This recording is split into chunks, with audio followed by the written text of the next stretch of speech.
আলেপ, ওটা মোনা না?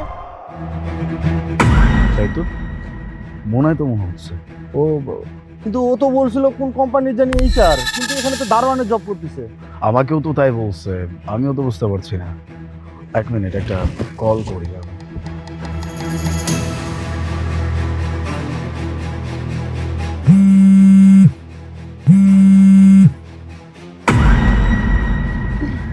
হ্যালো, তুমি কোথায়?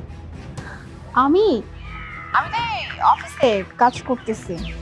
অফিসে।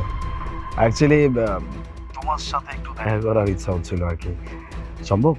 না না, এখন তো দেখা করতে পারবো না, আসলে একটা ইম্পর্টেন্ট মিটিং আছে 30 মিনিট পরেই, ওইটার প্রিপারেশন নিচ্ছি, সো এখন তো বের হতে পারবো না। ওকে, তাহলে নেক্সট ফ্রাইডে। ওকে ওকে, ঠিক আছে, রাখি। ঠিক আছে। তোদের সম্পর্কটা মিথ্যা দিয়েই তৈরি হচ্ছে। আল্লাহ জানে এই সম্পর্কের কি হবে। মনে হয় কথা বলা উচিত। চল।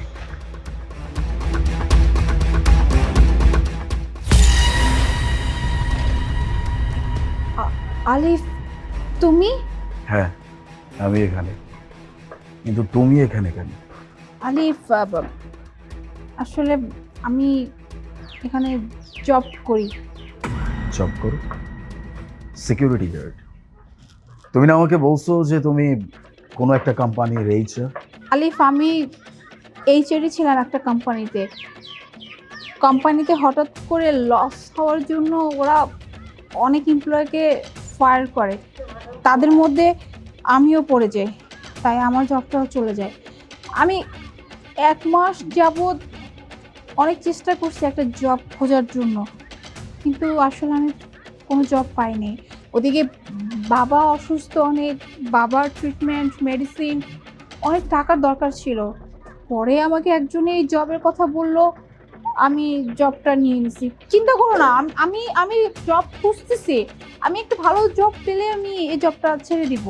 তোমার লাইফে এরকম একটা সিচুয়েশন চলতেছে, তুমি আমাকে একটাবার জানাবা না? এটা জানানোর প্রয়োজন মনে করলা না? আসলে আলিফ, তোমার সাথে তো আমার অ্যারেঞ্জ ম্যারেজ, তো আমি ভাবছি তুমি যদি আমার এই সিচুয়েশনের কথা জানো, তারপরে যদি আমাকে বিয়ে না করো, এই ভয়ে আমি তোমাকে কিছু জানি নেই, তোমার থেকে পুরো ব্যাপারটা আমি লুকাইছি।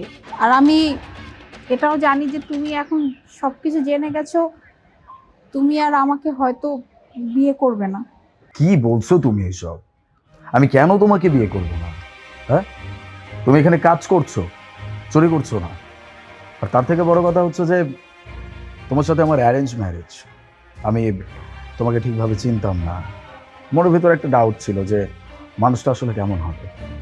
কিন্তু এখন আমি নিঃসন্দেহে এটা বলতে পারি যে আমি যাকে বিয়ে করছি, যে আমার লাইফ পার্টনার হবে, সে অনেক ভালো একটা মানুষ, যে কিনা তার ফ্যামিলির কথা এভাবে চিন্তা করতে পারে।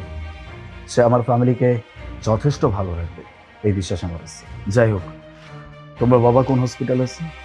বাবা ওই তো আমাদের এলাকারই একটা হসপিটাল, ওখানেই আছে, ওখানে থেকেই বাবা ট্রিটমেন্ট করাচ্ছি। কালকেই বাবাকে আমরা ঢাকার একদম বেস্ট হসপিটাল যেটা, সেখানে শিফট করবো। ওখানে তার ট্রিটমেন্ট হবে। ওকে? আর তুমিও এখানে জব করবে না অ্যাজ এ সিকিউরিটি গার্ড। আমার কোম্পানি আছে, আমার কোম্পানিতে তোমার যোগ্যতা অনুযায়ী যেই পোস্ট হয় সেই পোস্টেই জব করবা তুমি। কি বলতো সালিফ, তুমি তুমি আমার জন্য এত কিছু করবে? না, আমি তোমার জন্য কিছু করছি না, আমার ফ্যামিলির জন্য করছি। আফটার অল তুমি তো আমার family member, not only you, তোমার বাবাও কিন্তু আমার ফ্যামিলি মেম্বার। তো এখন আমার ফ্যামিলি মেম্বার্স একটু ঝামেলায় আছে, তাদেরকে যদি আমি না দেখি তাহলে কিভাবে হয়?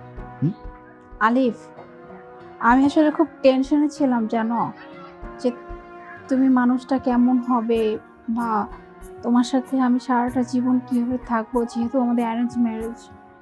কিন্তু বিশ্বাস করো, আমার এখন আর কোনো ডাউট নাই যে আমি সত্যি অনেক ভালো একজন মানুষ আমার জীবনে পেতে যাচ্ছি হাজবেন্ড হিসেবে। তুমি সত্যি অনেক ভালো একজন মানুষ। Thank you, my pleasure. By the way, তোমার শিফট কটা পর্যন্ত? 6টা। 6টা? ইটস অলমোস্ট 5, 5টা বেজে গেছে, আর 1 ঘন্টা আছে। আমি তোমার জন্য সামনের ওই রেস্টুরেন্টে ওয়েট করছি, তুমি তোমার ডিউটি শেষ করে ওখানে চলে আসো। আর হ্যাঁ, বসকে আজকে বলে দিও যে তুমি আর এই জবটা করছো না, কেমন? আচ্ছা ঠিক আছে।